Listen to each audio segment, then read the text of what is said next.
Good morning everyone, मेरा नाम आकाश है। तो स्वागत है आप सभी का। 100 क्वेश्चन लाए हैं आपके लिए, जिसमें फिजिक्स, केमिस्ट्री, बायोलॉजी और इन्वायरमेंटल के मैंने 25-25 क्वेश्चन इंक्लूड किए हैं for RRB group D.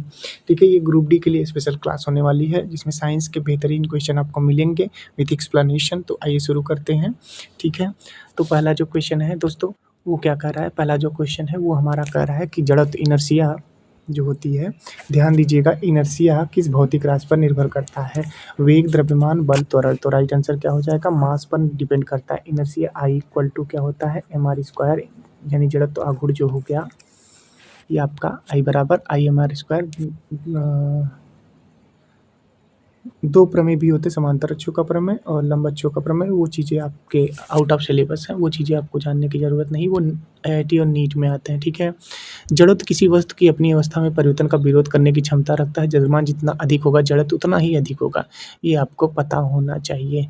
Next question है कि न्यूटन का प्रथम जो गति का नियम है किस नाम से जाना जाता है? न्यूटन का प्रथम गति का नियम किस नाम से जाना जाता है? तो ये नाम है आपका जड़त्व का नियम। गैलीलियो ने इसकी खोज की थी। ये भी आपको पता होना चाहिए।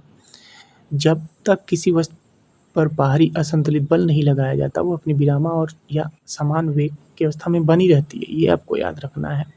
अगले क्वेश्चन की ओर बढ़ते हैं। अगला क्वेश्चन है, एसआई पद्धति में बल की इकाई क्या होती है? तो बल की इकाई न्यूटन होती है। ध्यान दीजिएगा, न्यूटन बल की इकाई है। 1 न्यूटन जो होता है वो 10⁵5 डाइन होता है। ये मैंने बहुत बार बताया है, आज फिर एक बार बता रहा हूँ कि 1 न्यूटन 10⁵5 डाइन के बराबर होता है। ये आपको याद रखना है। ठीक है, डाइन सीजीएस पद्धति में बल का मात्रक होता है। डाइन जो है सीजीएस पद्धति में बल का मात्रक होता है। ये भी आपको याद रखना है। MLT-2 इसकी बीमा होती है। और जो होता है, क्या होता है, बल बराबर होता है द्रव्यमान गुणे त्वरण। ठीक है, ये आपको याद रखना है। अगले क्वेश्चन की ओर बढ़ते हैं। हमारा अगला क्वेश्चन है, कह रहा है किसी वस्तु का भार किसके कारण होता है? तो गुरुत्वाकर्षण के कारण होता है, यानी गुरुत्वाकर्षण बल के कारण होता है। आपने पढ़ा होगा F बराबर G/m/r²। ठीक है, ये भी चीज़ें आपको याद रखनी है। अब इम्पोर्टेंट क्वेश्चन आ रहा है स्केलर। स्केलर में क्या होता है? सिर्फ परिमाण होता है, दिशा नहीं होती। ठीक है, क्या होता है? परिमाण। परिमाण, ठीक है, यानी मैग्नीट्यूड। मैग्नीट्यूड, ओनली मैग्नीट्यूड होता है। ठीक है, ओनली मैग्नीट्यूड होता है। ठीक है, डायरेक्शन नहीं होती, ये आपको याद रखना है। डायरेक्शन जो है इसमें नहीं होती है, डायरेक्शन नहीं होती है। तो स्केलर क्वांटिटी कहलाता है जिसमें डायरेक्शन और मैग्नीट्यूड दोनों हो, वो आपकी वेक्टर क्वांटिटी कहलाती है। तो देखो, बल, त्वरण और वेग जो है ये वेक्टर क्वांटिटी के अंतर्गत आते हैं। कार्य जो है ये आपका स्केलर क्वांटिटी के अंतर आता है। W बराबर FD। ठीक है, फोर्स इनटू डिस्प्लेसमेंट। ठीक है, ये आपको याद रखना है। अगला क्वेश्चन है, क्वेश्चन नंबर 6 का है, कार का एसआई मात्रक क्या होता है? कार का एसआई मात्रक जूल होता है। 1 जूल बराबर होता है 10⁵7 ERG। ठीक है, ERG क्या है? अर्ग है। ये सीजीएस पद्धति में क्या होता है? कार का मात्रक होता है। ये MKS पद्धति में होता है। न्यूटन आप जानते हैं बल का होता है। वाट जो होता है शक्ति का होता है। शक्ति P बराबर क्या होता है? कार बटा समय।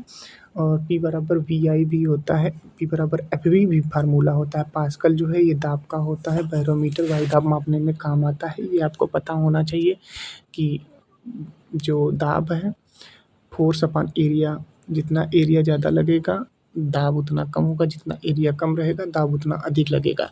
ये सारी चीज़ें आपको याद रखनी है। ठीक है, तो छठे का जूल करेक्ट आंसर हो जाएगा। अगले क्वेश्चन की ओर बढ़ते हैं। शक्ति की इकाई क्या है? शक्ति की इकाई वाट होती है, आप लोग जानते हैं। P बराबर एक FV फार्मूला होता है। P बराबर W/T होता है और P बराबर VI होता है। ठीक है, नहीं, P बराबर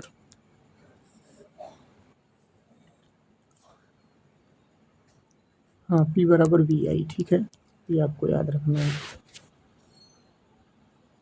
P बराबर VI। तो शक्ति की इकाई क्या हो जाएगी? यहाँ पे वाट हो जाएगी। देखिए, एक हार्स पावर होता है, हार्स पावर HP 746 वाट के बराबर होता है। वाट किसका है? पावर का है। ये आपको याद रखना है। ठीक है, अगला क्वेश्चन है कि प्रकाश का वेग निर्वात में लगभग कितना होता है? 3 × 10⁸ होता है, मीटर पर सेकंड होता है। ठीक है, ऑप्शन नंबर सी करेक्ट हो जाएगा। निर्वात में प्रकाश द्वारा एक वर्ष में चली गई दूरी प्रकाश वर्ष कहलाती है। ठीक है, ये आपको याद रखना है। अगले क्वेश्चन की ओर बढ़ते हैं। अगला क्वेश्चन है कि ध्वनि किस माध्यम में सबसे अधिक वेग से चलती है? तो यह ठोस हो गया, जैसे स्टील।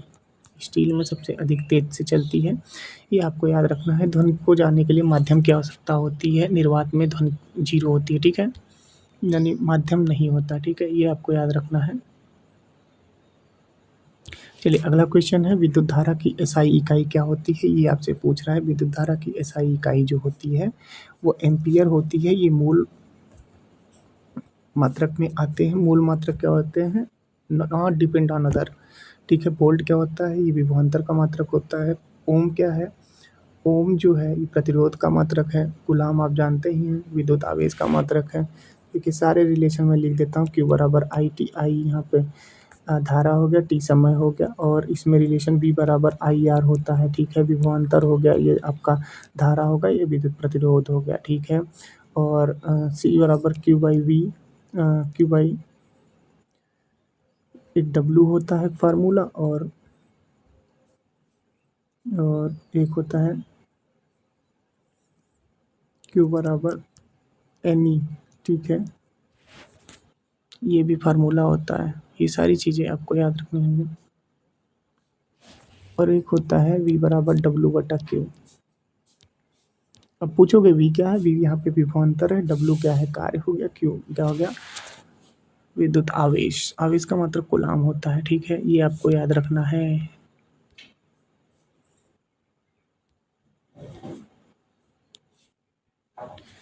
चलिए अगला क्वेश्चन है, किसी वस्तु की गतिज ऊर्जा किस पर निर्भर करती है? देखें गतिज ऊर्जा क्या होती है? Half mv²। किसी वस्तु में उसकी गति के कारण जो एनर्जी स्टोर होती है वो आपकी क्या कहलाती है? वो आपकी गतिज ऊर्जा कहलाती है। p²/2m। यहाँ p जो है वो आपका संवेग से है। ठीक है, संवेग, ये भी लिख देता हूँ मैं, संवेग। ठीक, हाफ mv² हो गया। ठीक है, तो कह रहा है किसी वस्तु की गतिज ऊर्जा काइनेटिक एनर्जी जो होती है किस पर डिपेंड करती है? काइनेटिक एनर्जी जो है द्रव्यमान और वेग दोनों पर डिपेंड करती है। ऑप्शन नंबर सी करेक्ट हो जाएगा। अगला क्वेश्चन है कि यदि किसी वस्तु का वेग दोगुना कर दिया जाए तो गतिज ऊर्जा कितनी होगी? वेग दोगुना कर रहा है ना, तो फार्मूला क्या होता है? Half mv²। ठीक है, हाफ mv²। दो गुना कर रहा है तो 4 गुना हो जाएगी।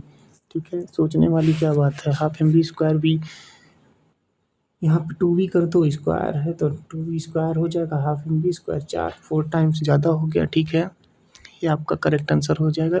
देखिए गतिज ऊर्जा क्या होती है? किसी वस्तु में गति के कारण जो ऊर्जा होती है वो गतिज ऊर्जा होती है। स्थितिज ऊर्जा क्या होती है? किसी वस्तु में स्थिति के कारण जो पोजीशन यानी स्टैटिक पोजीशन के कारण जो एनर्जी स्टोर होती है वो स्थितिज ऊर्जा होती है। जैसे बांध जो हो गया, रुके हुए बांध में गतिज ऊर्जा स्थितिज ऊर्जा दोनों होती है। उड़ते हुए पक्षी में गतिज ऊर्जा स्थितिज ऊर्जा दोनों होती है। ये आपको याद हो। खींचे हुए धनुष में क्या होता है? तो ये सारी चीज़ें आपको याद रखनी है। देखिए पोटेंशियल एनर्जी,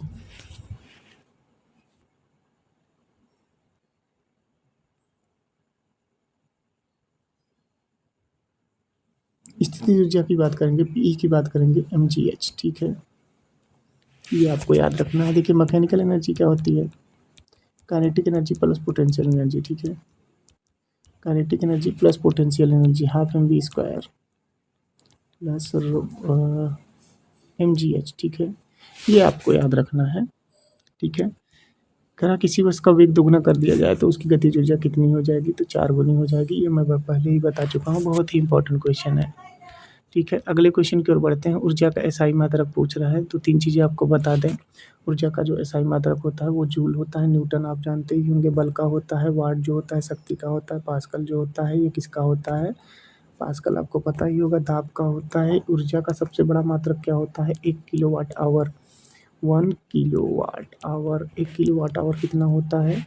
तो ये 3.6 × 10⁶ जूल होता है। ठीक है, ये इतना हो गया। ठीक है, और 1 इलेक्ट्रॉन वोल्ट बड़ा, सबसे बड़ा मात्रक क्या है? ये सबसे बड़ा है। ठीक है, सबसे बड़ा मात्रक क्या होता है? ये मात्रक होता है।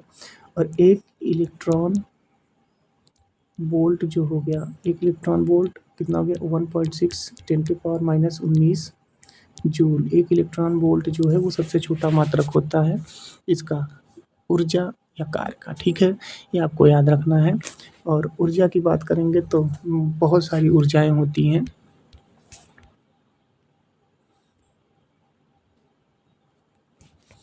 निम्नलिखित में से कौन सा ऊर्जा का रिन्यूएबल सोर्स होता है? सौर ऊर्जा, ठीक है, रिन्यूएबल जो कभी ख़त्म ना हो, ठीक है।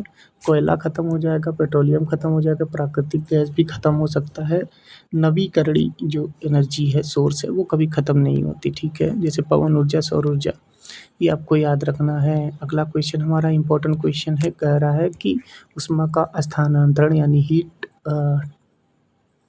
ट्रांसफॉर्मेशन निर्वात में किस विधि से होता है? तो विकिरण रेडिएशन के द्वारा होता है, ठीक है, रेडिएशन के द्वारा होता है। ऑप्शन नंबर सी करेक्ट हो जाएगा। अगले क्वेश्चन की ओर बढ़ते हैं। अगला क्वेश्चन है, देखिए बहुत ही सिंपल सा क्वेश्चन है, ज़्यादा टाइम नहीं देंगे। विद्युत प्रतिरोध पूछ लिया तो ओम सीधा लगा देंगे, ठीक है, ये आपको याद रखना है। अगला क्वेश्चन है, कह रहा है कौन विद्युत का अच्छा चालक होता है? तो इसमें से रबड़, प्लास्टिक, कांच, तांबा। कांच जो है लगभग 1700 डिग्री सेंटीग्रेड पर पिघलता है। प्लास्टिक आप जानते हैं थर्मोप्लास्टिक होता है, थर्मोसेटिंग होता है। थर्मोप्लास्टिक बार बार यूज कर सकते हैं। थर्मोसेटिंग क्या होता है, एक बार उसको किसी शेप में डाल दिया, दोबारा किसी शेप में नहीं डाल सकते। रबर की बात करेंगे तो रबर में सल्फर मिलाते हैं ताकि रबर थोड़ा सा कठोर हो जाए, ठीक है। और रबर जो है बेंजीन में घुल जाता है, सॉल्युबल होता है बेंजीन में। बेंजीन क्या होती है, एरोमेटिक यौगिकों का जन्मदाता कही जाती है। बंध श्रृंखला वाले होते हैं। C6H6 होता है, इसमें 12 सिग्मा 3 पाई होता है। ये चीज़ें आपको याद रखनी है मेरे दोस्तों, मैंने तुमसे कहा था सारी चीज़ें पढ़ाऊँगा मैं। घरेलू विद्युत उपकरणों को सामान्यतः किस प्रकार जोड़ा जाता है? समांतर क्रम में जोड़ा जाता है। देखिए समांतर क्रम का फार्मूला क्या होता है, 1/r = 1/r1 + 1/r2 + 1/r3 dot dot dot, ठीक है। और श्रेणी क्रम में क्या होता है, r बराबर r1 + r2 + r3 + dot dot dot, ठीक है। ये चीज़ें आपको याद रखनी है कि घरेलू विद्युत उपकरणों में सामान्यतः जो जोड़ा जाता है सर्किट, वो कैसा होता है, वो समांतर क्रम में होता है, ठीक है, ये आपको याद रखना है।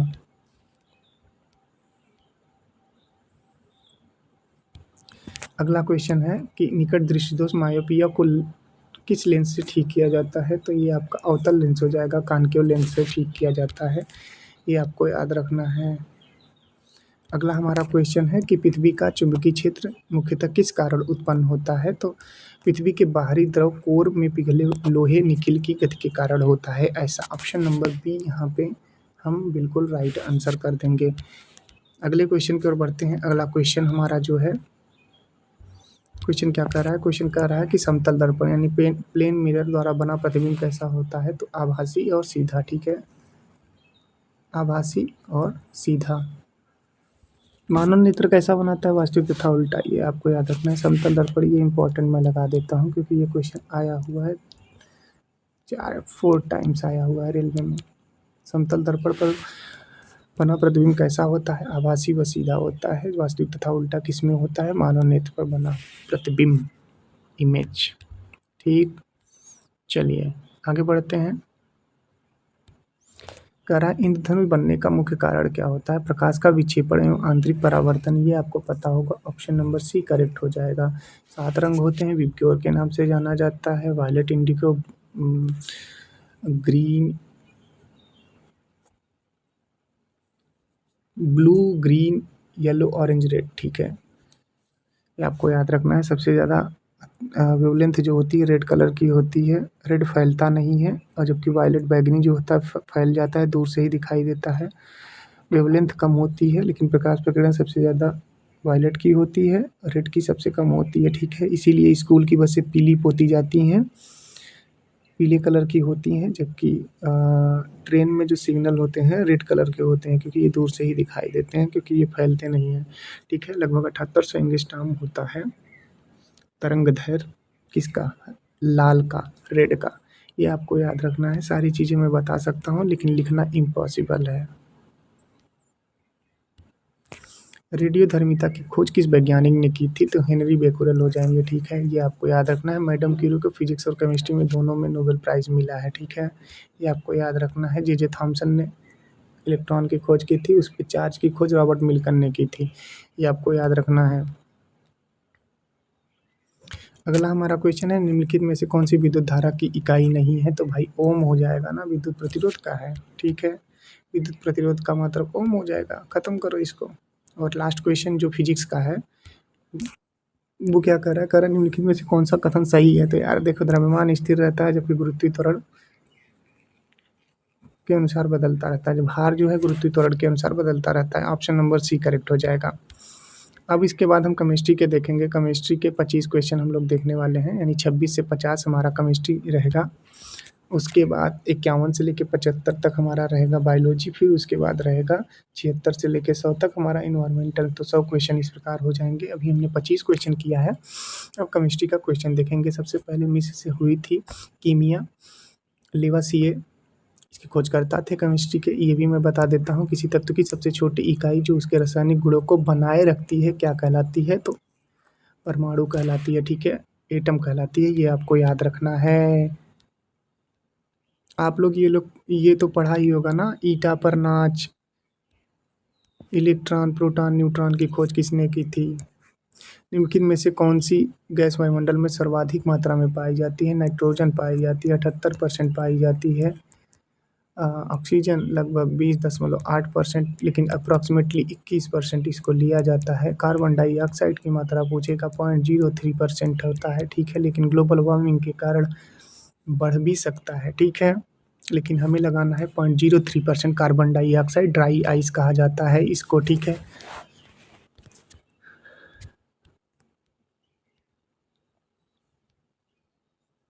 बहुत ही सिंपल सा सवाल पूछ लिया है कि जल का रासायनिक सूत्र क्या होता है? तो बहुत सारी चीज़ें बताऊंगा। जल का रासायनिक सूत्र H2O होता है। H2O का शेप जो होता है वो एंगुलर होता है, ठीक है, एंगुलर होता है। इसमें संकरण जो होता है sp3 होता है। बॉन्ड एंगल 105 अंश का होता है। ये सारी चीज़ें आपको पता होनी चाहिए, ठीक है। ये सारी चीज़ें मैं आपको बता देता हूँ। एंगुलर क्यों बनेगी? क्योंकि 2 लेन पेयर है इसमें, ठीक। ये आपको पता होना चाहिए। सारी चीज़ें मैं बता दे रहा हूँ ताकि कभी भी कन्फ्यूजन ना हो कि आपने किससे पढ़ा, तो आप बता सके रैंकथम विथाकाश से मैंने साइंस पढ़ी और बेहतरीन ढंग से पढ़ाया है सर ने, ठीक। चलिए, अगला हमारा क्वेश्चन है, pH 7 वाला विलयन क्या कहलाता है? तो ये उदासीन कहलाता है। अम्लीय कब कहलाएगा? अम्लीय कहलाएगा 7 से, सॉरी ये मैं गलत चिन्ह लगा दिया, 7 से कम, ठीक है। ये 7 से ज़्यादा रहेगा तो क्षारीय हो जाएगा, ठीक है। ये आपको याद रखना है। उदासीन क्या होता है? न्यूट्रल, जैसे वाटर, ठीक है। अम्लीय में दूध में एग्जांपल ले लेता हूँ, दूध 6.4, और यहाँ पे ले लेता हूँ ब्लड, ह्यूमन ब्लड 7.4, ठीक। ये हो जाएगा। क्षारीय होता है, कम क्षारीय होता है, वो कम एसिडिक होता है दूध। लैक्टोमीटर से शुद्धता मापते हैं, ठीक है। लैक्टोबैसिलस के कारण दूध से दही बनता है। रासायनिक परिवर्तन होता है। ये सारी चीज़ें मैं बता चुका हूँ, ठीक है। ये आपको याद रखना चाहिए। अगला क्वेश्चन है, निम्नलिखित में से कौन सा एक स्ट्रॉन्ग एसिड है? तो HCl हो जाएगा, ठीक है। देखने में ही लग रहा है वीक है। साइट्रिक एसिड खट्टे फलों में पाया जाता है। एस्टिक एसिड सिरका में पाया जाता है। कार्बोनिक अम्ल आप बताएंगे। और हाइड्रोक्लोरिक एसिड जो हो जाएगा यहाँ पे करेक्ट आंसर हो जाएगा। स्ट्रॉन्ग एसिड की बात करेंगे तो हाइड्रोक्लोरिक एसिड जो है स्ट्रॉन्ग एसिड होता है। ये इवन स्टमच में भी होता है, ठीक है।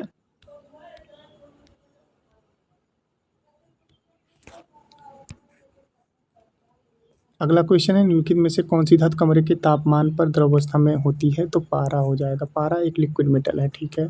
क्या है? लिक्विड मेटल हो जाएगा, ठीक है। पारा क्या है? एक लिक्विड मेटल। आपको याद रखना है, डी ब्लॉक एलिमेंट होता है पारे का। पारे की डेंसिटी क्या होती है? 13.6 गुणे 10⁻³ kg/मीटर क्यूब, ठीक है। अब डेंसिटी तो आपको पता है कि मास अपॉन वॉल्यूम होती है, ठीक दोस्तों। चलिए आगे बढ़ते हैं। अगला क्वेश्चन है, देखिए, लोहे पर जंग लगना मुख्यतः किसकी आवश्यकता होती है? ऑक्सीजन और नमी की। लोहे पर जंग लगना तो वेट इसका बढ़ जाता है। वेट क्या होता है? इसका वेट जो होता है वो अप हो जाता है, बढ़ जाता है। ऑक्सीकरण होता है, ठीक है। क्या होता है? ऑक्सीकरण। ऑक्सीकरण होता है, ठीक है। इसको बचाने के लिए यस्दीकरण किया जाता है, यानी जिंक की लेयर चढ़ाई जाती है, ठीक है। जिंक भी डी ब्लॉक एलिमेंट है, ठीक है, मेटल है, ये आपको याद रखना है। लोहे पर जंग लगना ऑक्सीजन व नमी के कारण होता है, ठीक है। और इसके बहुत सारे अयस्क हैं, हेमेटाइट, मैग्नेटाइट, सिडेराइट, ये आपको याद रखना है, ठीक है। अगला क्वेश्चन है हमारा, एलपीजी का मुख्य घटक क्या है? एलपीजी का मुख्य घटक जो है दोस्तों वो ब्यूटेन और प्रोपेन होता है। प्रोपेन की बात करेंगे तो C3H8 और ब्यूटेन की बात करेंगे C4H10, ठीक है। तो ये हो जाएगा। मीथेन को मार्स गैस बोलते हैं, CH4। एथेन को बोलते हैं C2H6। ये जितने भी है ना सर, यानी first second third ABC option वाले, ये सब एल्केन श्रेणी में आते हैं। एल्केन श्रेणी की बात करेंगे तो CnH2n+2 इसका फार्मूला होता है, इसी से निकलता है मेथ, एथ, प्रो, ब्यूट, ठीक है। ये सारी चीज़ें होती हैं, नोनाइन डाइकेन तक होता है। देखिए एल्केन श्रेणी का प्रथम सदस्य CH4 होता है, ठीक है। एल्कीन श्रेणी हो गई, एल्कीन में क्या होता है, इन जोड़ते हैं CnH2n। एल्काइन में क्या होता है, CnH2n-2। ये आपको याद रखना है फार्मूला। आगे चल के मैं कराऊंगा क्वेश्चन। अगला हमारा क्वेश्चन है कि निम्नलिखित में से कौन सी अधातु है? अधातु की बात कर रहा है, गंधक सल्फर होता है, ठीक है। सल्फर जो होता है वो ऑक्सीजन परिवार का तत्व है, ठीक है। 16 वर्ग वाला। चलिए ज़्यादा डिस्कस नहीं करेंगे क्वेश्चन को, अब थोड़ा सा और तेज पढ़ेंगे। बेकिंग सोडा का रासायनिक नाम क्या होता है? सोडियम बाइकार्बोनेट, ठीक है।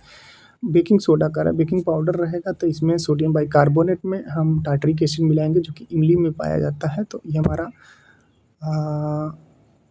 पाउडर बन जाएगा, ठीक है। सोडियम क्लोराइड नमक होता है। सोडियम कार्बोनेट जो होता है वॉशिंग सोडा के अंतर्गत आता है। कैल्शियम कार्बोनेट आप जानते ही होंगे, मार्बल होता है। ये सारी चीज़ें मैं आपको बताते चल रहा हूँ, एक एक चीज़ें डिस्कस करते चल रहा हूँ ताकि आपको कोई दिक्कत ना हो, ठीक है। कह रहा है कि कौन सा तत्व सबसे हल्की गैस है? सबसे हल्की गैस जो हो जाएगी वो आपकी हाइड्रोजन हो जाएगी। हेनरी कैवेंडिश ने ऑक्सीजन की खोज की थी, प्रिस्टले तथा सीले ने ऑक्सीजन की खोज की थी। हाइड्रोजन ही इसका करंट आंसर हो जाएगा। सबसे हल्की गैस में हाइड्रोजन आता है, ठीक है। ये आपको याद रखना है। हेनरी कैवेंडिश ने इसकी खोज की थी। नाइट्रोजन की खोज रदरफोर्ड ने की थी। हीलियम की खोज फ्रैंकलिन तथा लोकेयर ने की थी, ठीक है। चलिए, हाइड्रोजन के नाभिक में न्यूट्रॉन नहीं होता। हाइड्रोजन के 3 समस्थानिक होते हैं, protium, deuterium, tritium, 1H1, 1H2, 1H3। ये आपको याद रखना है। अगले क्वेश्चन की ओर बढ़ते हैं। अगला हमारा क्वेश्चन क्या कह रहा है? कह रहा है कि आवर्त सारणी का जनक किसे कहा जाता है? देखिए ये पुरानी आवर्त सारणी है। आवर्त सारणी का जनक दिमित्री मेंडलीव को कहा जाता है। इनका बेस क्या था? Atomic weight. बेस क्या था? इन्होंने तत्वों को परमाणु भार के बढ़ते हुए क्रम में रखा था। किसमें रखा था? परमाणु भार के बढ़ते हुए क्रम में इन्होंने इसको रखा था, ये आपको याद रखना है। फिर उसके बाद मुजले जी आए। मुजले ने परमाणु क्रमांक को आधार मानकर बढ़ते हुए क्रम में रखा, ठीक है।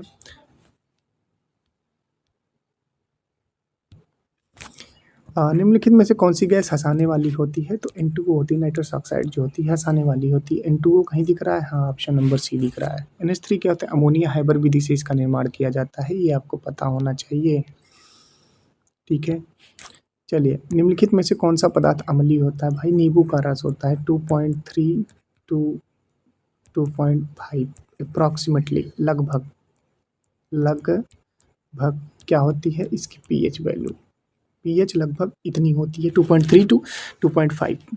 ये मैं अप्रॉक्स बता रहा हूँ, ठीक है। ये आपको याद रखना है। करा सामान्य नमक का रासायनिक सूत्र पूछ रहा है। NaCl हो गया, सोडियम क्लोराइड हो गया, सोडियम बाइकार्बोनेट हो गया, सोडियम हाइड्रोक्साइड हो गया, सोडियम कार्बोनेट। ये सोडियम बाइकार्बोनेट है ना, ठीक है। और ये धावन सोडा के अंतर्गत आता है। 10H2O लगा देंगे तब वॉशिंग सोडा।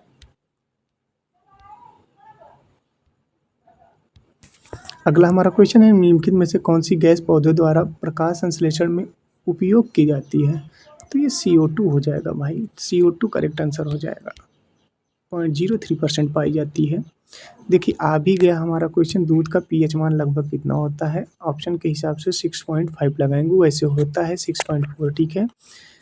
ये आपको याद रखना है। दूध क्या होता है? अम्लीय होता है, लिटिल अम्लीय होता है। अगला क्वेश्चन है, निम्नलिखित में से कौन सा धातु का अयस्क है, ठीक है, तो बॉक्साइट हो जाएगा। बॉक्साइट किसका हो जाएगा, एल्युमिनियम का हो जाएगा, ठीक है।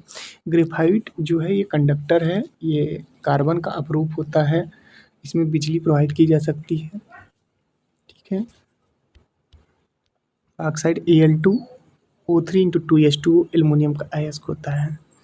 ये सारी चीज़ें मैं आपको बताता चलूँगा। अगले क्वेश्चन की ओर बढ़ते हैं। अगला क्वेश्चन है रासायनिक अपक्रिया में कैटालिस्ट का कार्य कौन करता है। अपक्रिया को रोकना, अपक्रिया की गति बढ़ाना या घटाना, स्वयं अस्थायी रूप से बदले बिना केवल तापमान बढ़ाना, उत्पादन की मात्रा कम करना। तो अपक्रिया की गति बढ़ाना या घटाना व अस्थायी रूप से बदले बिना, ठीक है। ऑप्शन नंबर बी करेक्ट हो जाएगा। ये आपको याद रखना है। कैटालिस्ट क्या करते हैं, किसी रासायनिक अपक्रिया की दर को बढ़ा देते हैं तथा रासायनिक अपक्रिया की दर को बढ़ाने के बाद वह स्वयं अपरिवर्तित रहते हैं, कैटालिस्ट कहलाते हैं। कह रहा निम्नलिखित में से कौन सा एक बेस है। बेस क्या हो जाएगा, सोडियम हाइड्रोक्साइड। देखिए यहाँ पे HCl आ गया, तो HCl से एक चीज़ मुझे याद आ रही है, एक्वारेजिया, HNO3, ठीक है। यहाँ पे 3HCl 1HNO3, ठीक है, 3:1। अम्लराज,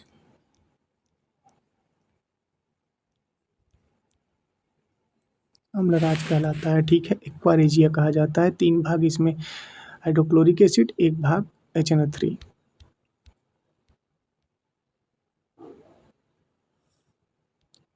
चलिए अगला हमारा क्वेश्चन क्या कह रहा है, 46 नंबर, निम्नलिखित में से कौन सी गैस अम्लीय वर्षा का मुख्य कारण होती है। तो अम्लीय वर्षा का मुख्य कारण सल्फर के डाइऑक्साइड और नाइट्रोजन के डाइऑक्साइड के कारण होता है। एसिड रेन फफोले पड़ जाते हैं, जैसे संगमरमर पे होती है ना। एसिड रेन सबसे ज़्यादा कहाँ होती है, नॉर्वे की राजधानी ओस्लो में।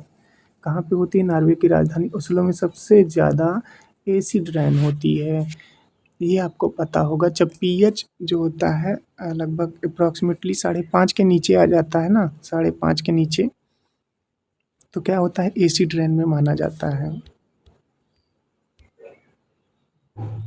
अगला हमारा क्वेश्चन है, कह रहा है कि निम्नलिखित में से कौन सी धातु सबसे अच्छा विद्युत चालक होती है। तो Ag हो जाएगा, ठीक है, चांदी। ये आपको याद रखना है, चांदी। सिल्वर नाइट्रेट होता है, सिल्वर आयोडाइड होता है। ये सारी चीज़ें होती हैं, बहुत सारी चीज़ें बताई जाएँ तो बहुत बड़ी क्लास हो जाएगी। ब्लीचिंग पाउडर का रासायनिक सूत्र क्या होता है, CaOCl2 होता है। बैचमान विधि और हेजन-क्लेवर विधि है, ठीक है। इससे बनाई जाती है bleaching powder. CaOCl2 calcium chloro hypochloride या कैल्शियम ऑक्सीक्लोराइड। अगला हमारा क्वेश्चन है, निम्नलिखित में से कौन सा पदार्थ जल में घुलकर क्षारीय विलयन बनाता है। तो सोडियम हाइड्रोक्साइड जो है जल में घुलकर क्षारीय विलयन बनाता है। नेक्स्ट क्वेश्चन की ओर बढ़ेंगे। रासायनिक परिवर्तन का कौन सा उदाहरण है। तो रासायनिक परिवर्तन का उदाहरण लोहे में जंग लगना होता है। लोहे में जंग लगने से ऑक्सीकरण होता है, ऑक्सीजन और नमी के कारण होता है। लोहे पर जंग से बचाने के लिए ऑक्सीजन और नमी से दूर रखा जाता है, यानी जिंक की परत चढ़ाते हैं, ठीक है, तो क्षरण कम हो जाता है। और याद रखिएगा, लोहे पर जब जंग लगता है तो उसका वेट बढ़ जाता है। अब हम बायोलॉजी के क्वेश्चन देखेंगे। बायोलॉजी के क्वेश्चन 51 से लेकर 75 तक होंगे। सारी चीज़ें डीप में हो जाएगा। जीवों की संरचनात्मक क्रियात्मक सबसे छोटी इकाई क्या कहलाती है। तो कोशिका कहलाती है, ठीक है, ये आपको याद रखना है। गुणसूत्र की खोज वाल्डियर ने की थी। 46 गुणसूत्र ह्यूमन में होते हैं, ये आपको याद रखना है, 23 जोड़ा। अगला क्वेश्चन है, मानव शरीर की सबसे बड़ी ग्रंथि कौन सी होती है। तो यकृत यानी लीवर होती है। सेकंड पे आपका पैनक्रियाज होता है। पिट्यूटरी ग्लैंड मटर के साइज की होती है, जिसे मास्टर ग्लैंड बोलते हैं, मस्तिष्क में पाई जाती है, ठीक है, ये आपको याद रखना है। अगला क्वेश्चन है, मानव शरीर की सबसे बड़ी हड्डी कौन सी होती है। फीमर होती है, टीबिया टांग में पाई जाती है, ठीक है, और स्टेपिस कान में पाई जाती है, ठीक है, फीमर जांघ में पाई जाती है, ये आपको पता होना चाहिए। कह रहा है आरबीसी का यानी रेड ब्लड कार्पल्स का मुख्य कार्य क्या होता है। ऑक्सीजन का परिवहन करना, ठीक है, ऑक्सीजन का परिवहन करना। ऑप्शन नंबर सी यहाँ पे करेक्ट हो जाएगा। अगला क्वेश्चन है, मानव हृदय में कुल कितने चैम्बर होते हैं। तो आपको बता दें 4 चैम्बर होते हैं, जबकि फ्रॉग यानी मेढक में 3 होते हैं। क्वेश्चन आया हुआ है फिश, फिश में क्या होते हैं, 2 चैम्बर होते हैं। गिल से सांस लेती है, यानी गलफड़ों से सांस लेती है, ठीक है। गंगा डॉल्फिन आपने सुना ही होगा। व्हेल जो होती है मैमल होती है, यानी बच्चा पैदा करने के बाद दूध पिलाती है। नेक्स्ट क्वेश्चन है, मानव शरीर की सबसे बड़ी आर्टरीज कौन सी होती है? तो एओर्टा यानी महाधमनी होती है। सबसे बड़ी धमनी महाधमनी, ठीक है।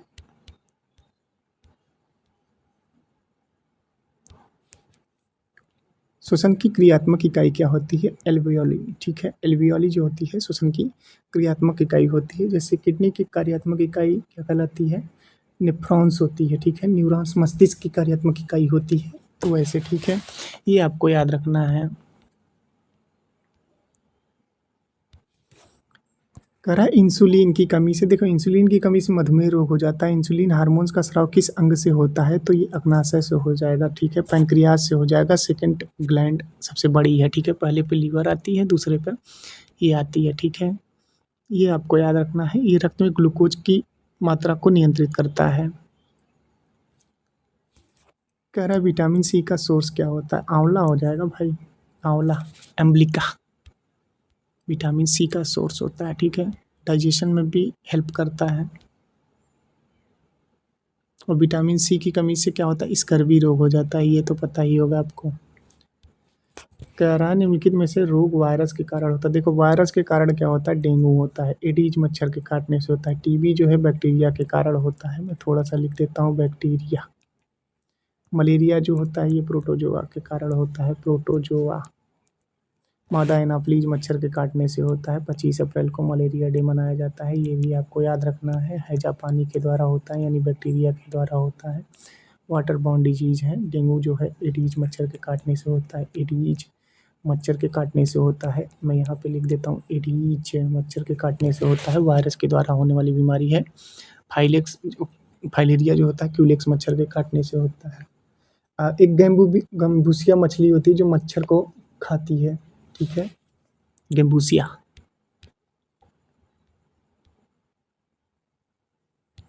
अगला क्वेश्चन है, मानव शरीर की सबसे बड़ी कोशिका कौन सी होती है? ओवम होती है, ठीक है, ओवम, अंडाणु।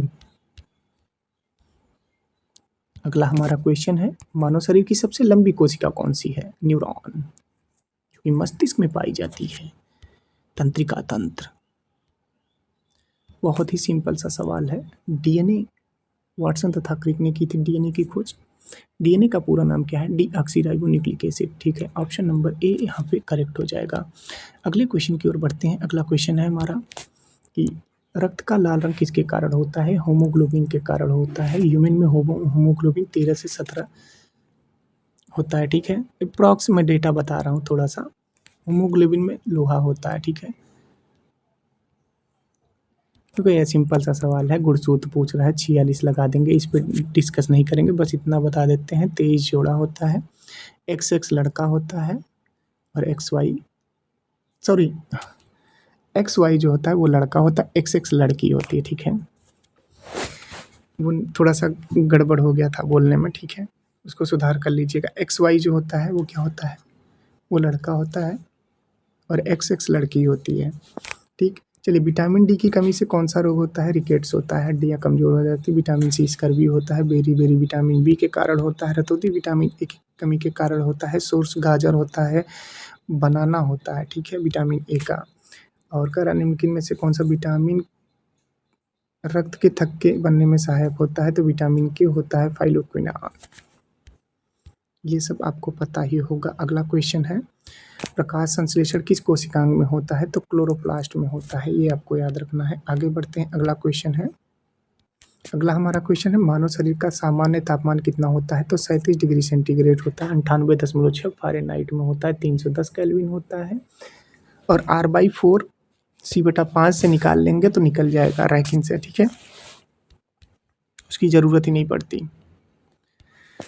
कह रहा है BCG टीका किस रोग से बचाव के लिए लगाया जाता है? टीबी के बचाव के लिए लगाया जाता है। पोलियो वायरस के कारण होता है। टीबी बैक्टीरिया के कारण होता है। हेपेटाइटिस जो होता है बी, ये भी वायरस के कारण होता है। टाइफाइड जो होता है बैक्टीरिया के कारण होता है। जल दूषित खाना खाने से होता है। सैल्मोनेला टाइफाइड के बैक्टीरिया का नाम होता है। टीबी की बात करेंगे, ट्यूबरकुलोसिस, इसके लिए बेसिलस कैलिमेटिक गुरिन का टीका लगाया जाता है। 24 मार्च को मनाया जाता है टीबी डे, ठीक है। ये आपको याद रखना है। मॉन्टॉक्स टेस्ट किया जाता है टीबी जांच के लिए यानी बैक्टीरिया के लिए। अगला क्वेश्चन है मानव शरीर की सबसे बड़ी इंडोक्राइन ग्रंथि कौन सी होती है? थायराइड होती है। इसमें थायरॉक्सिन नामक हार्मोन्स होता है, ठीक है। ये आपको पता होना चाहिए। 72 नंबर क्वेश्चन क्या कह रहा है वो देख लेते हैं। 72 नंबर हमारा क्वेश्चन कह रहा है कि निम्नलिखित में से कौन सा रक्त समूह यूनिवर्सल डोनर है? यूनिवर्सल डोनर O- है। एक्सेप्टर की बात करेंगे तो AB हो जाएगा, ठीक है। ये तो आपको पता ही होगा। कह रहा है मनुष्य में लिंग निर्धारण यानी सेक्स डिटर्मिनेशन किस गुणसूत्र द्वारा होता है? तो Y गुणसूत्र के द्वारा होता है। अभी बताया ना, XY लड़का होता है, XX लड़की होती है। ये आपको चीज़ें पता होनी चाहिए। अगला क्वेश्चन है, कह रहा है विटामिन सी की कमी से क्या होता है? स्कर्वी होता है। स्कर्वी क्या होता है? मसूड़ों से खून आना, घाव देर से भरना, कमजोरी, ठीक है। तो इसीलिए विटामिन सी की पर्याप्त मात्रा आप लोग लेते रहिए। आंवला हो गया, खट्टे फलों में होता है। खट्टे फलों को गर्म नहीं किया जाता। खट्टे फलों को गर्म करने से उसके अंदर जो प्रॉपर्टी उनकी होती है वो ख़त्म हो जाती है। ठीक, अगले क्वेश्चन की ओर बढ़ेंगे। निम्नलिखित में से किस रक्त कणिका का मुख्य कार्य शरीर को रोगों से बचाना है? तो श्वेत WBC वाइट ब्लड कार्पल्स का होता है। और RBC क्या होता है? रक्त ऑक्सीजन को रक्त पर ले जाना, ठीक है। ये आपको पता होना चाहिए। चलिए अब इन्वायरमेंटल के क्वेश्चन देख लेते हैं। 25 यानी 76 से लेकर 100 तक हम इन्वायरमेंटल के क्वेश्चन देखेंगे। पहले हमने देखा फिजिक्स, केमिस्ट्री, बायोलॉजी, अब हम देखेंगे इन्वायरमेंटल। क्विक रिवीजन के तौर पे देखेंगे। सिंपल से क्वेश्चन इन्वायरमेंटल का मैंने शामिल किया है। ये क्वेश्चन PYQ के हैं, ठीक है। रेलवे के PYQ के हैं। पर्यावरण का मुख्य घटक क्या होता है? जैविक एवं अजैविक घटक, ठीक है। पर्यावरण का मुख्य घटक क्या होता है? जैविक एवं अजैविक घटक होता है। अगला क्वेश्चन है कि ओजोन परत, ओजोन लेयर मुख्य रूप से किस गैस से बनी होती है? O3 होती है, ठीक है। ओजोन, चलिए 77 नंबर क्वेश्चन है, ओजोन परत मुख्य रूप से किस गैस से बनी होती है? आपको बताना है ओजोन परत किस मंडल में पाई जाती है। ओजोन जो डे है, ठीक है, ये 16 सितंबर को मनाया जाता है। ओजोन परत की मोटाई जो है वो हम डॉप्सन में मेजर करते हैं। डॉप्सन, ठीक है। मोटाई डॉप्सन में मेजर किया जाता है।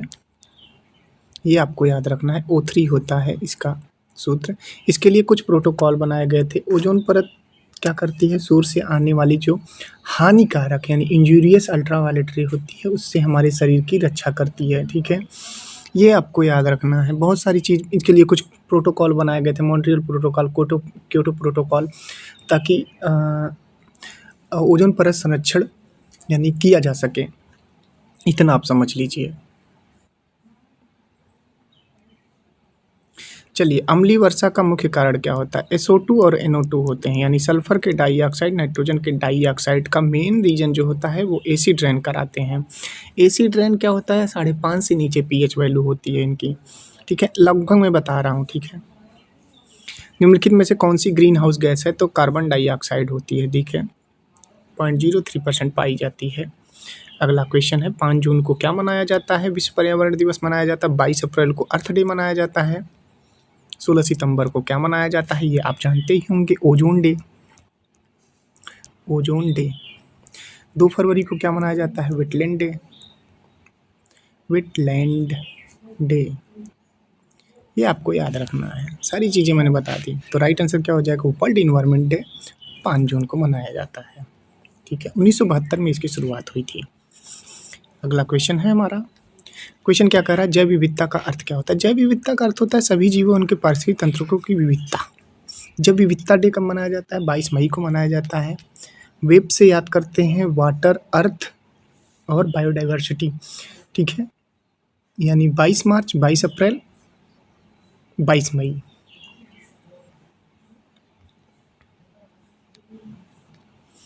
कह रहा है नवीकरणीय ऊर्जा स्रोत कौन सा है? तो सौर ऊर्जा हो जाएगा, सोलर एनर्जी हो जाएगी। ऑप्शन नंबर C करेक्ट हो जाएगा। ये आपको याद रखना है दोस्तों। अगला क्वेश्चन है निम्नलिखित में से कौन सा जैव निम्नीकरण यानी बायोडिग्रेडेबल पदार्थ है? तो केले का छिलका, ठीक है। केले का छिलका आसानी से क्या होता है? बायोडिग्रेडेबल हो जाता है यानी नष्ट हो जाता है, बचता नहीं। प्लास्टिक नहीं खत्म होता, कांच भी नहीं खत्म होता, एल्युमिनियम भी नहीं खत्म होता। एल्युमिनियम तो आप सभी जानते होंगे, बॉक्साइट, पढ़ाया अभी ऊपर, ठीक है। चिपको आंदोलन वनों की रक्षा से है, ठीक है। ऑप्शन नंबर बी करेक्ट हो जाएगा। अगला हमारा क्वेश्चन है, निम्नलिखित में से कौन सा प्रदूषण मुख्यतः अत्यधिक ध्वनि के कारण होता है? तो ध्वनि प्रदूषण, ठीक है। ध्वनि के कारण ध्वनि प्रदूषण होगा, वायु के कारण वायु प्रदूषण होगा, जल के कारण जल प्रदूषण होगा, मृदा प्रदूषण मृदा के कारण होगा। और सॉइल डे कब मनाया जाता है? 5 दिसंबर को मनाया जाता है, ये आपको याद रहना चाहिए। और जल डे की बात करेंगे, यानी जल दिवस, तो 22 मार्च को मनाया जाता है। निम्नलिखित में से कौन सा भारत का पहला राष्ट्रीय उद्यान था? तो जिम कॉर्बेट, ठीक है, Uttarakhand. Heli national park, Kaziranga, Assam. ये सारी चीज़ें मैं लिख दे रहा हूँ। गिर गुजरात में है, जीजे। रणथंभौर राजस्थान, आरजे। ये आपको याद रखना है, ठीक है। ये पहले किस नाम से? हेली नेशनल पार्क के नाम से जाना जाता है। 1936 में इसकी स्थापना हुई थी।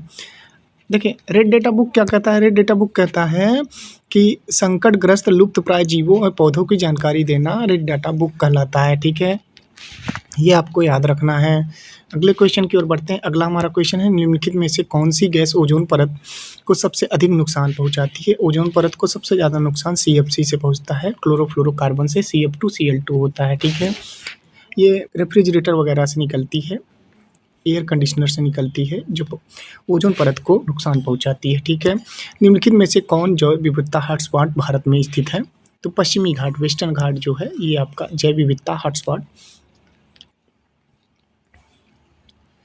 अगला क्वेश्चन है कि वनों की अंधाधुंध कटाई का सबसे बड़ा प्रभाव क्या पड़ता है? मृदा अपरदन एवं जलवायु परिवर्तन, ठीक है। क्लाइमेट चेंज सबसे बड़ा रीजन है। निम्नलिखित में से कौन सा गैसीय प्रदूषक नहीं है? तो ठीक है, पार्टिकुलेट मैटर यानी धूल के कण जो है वो नहीं है। अगला हमारा क्वेश्चन है, ग्रीन हाउस प्रभाव का मुख्य परिणाम क्या है? ग्लोबल वार्मिंग यार, टेम्परेचर में वृद्धि,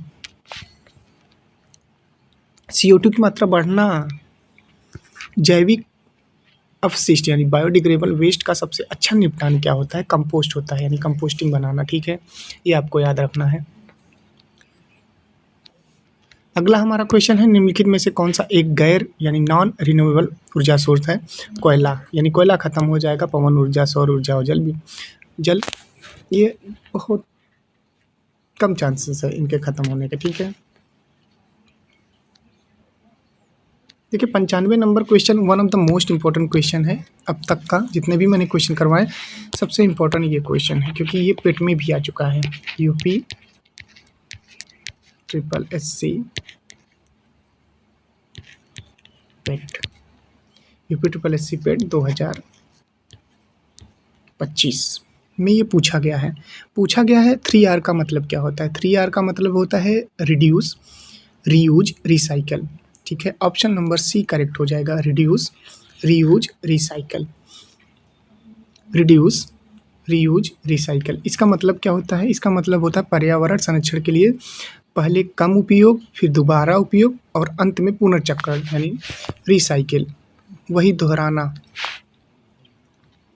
अगला क्वेश्चन है, निम्नलिखित में से कौन सा वायु प्रदूषण का मुख्य सोर्स है? ठीक है, तो वाहनों से निकलने वाला धुआं। चलिए, 97 नंबर क्वेश्चन है हमारा, कह रहा है टाइगर प्रोजेक्ट भारत में किस वर्ष शुरू हुआ? टाइगर प्रोजेक्ट 1973 में शुरू हुआ।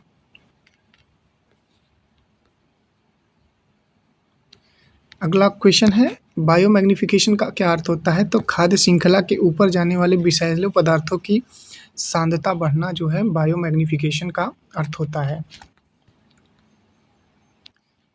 99 नंबर क्वेश्चन है, निम्नलिखित में से कौन सा जीव पर्यावरण की स्वच्छता बनाए रखने में महत्वपूर्ण भूमिका निभाता है? तो ये गिद्ध हो जाएगा। ऑप्शन नंबर बी यहाँ पे करेक्ट हो जाएगा, ऑप्शन नंबर बी। और आज का हमारा लास्ट क्वेश्चन है, लास्ट क्वेश्चन क्या है कि पर्यावरण संरक्षण का सबसे प्रभावी उपाय कौन सा है? तो सबसे प्रभावी उपाय है वृक्षारोपण करना, यानी अधिक से अधिक वृक्ष लगाना एवं प्राकृतिक संसाधनों का संतुलन करना। ठीक है, वन महोत्सव यानी वन महोत्सव यूपी में 1 से 7 जुलाई के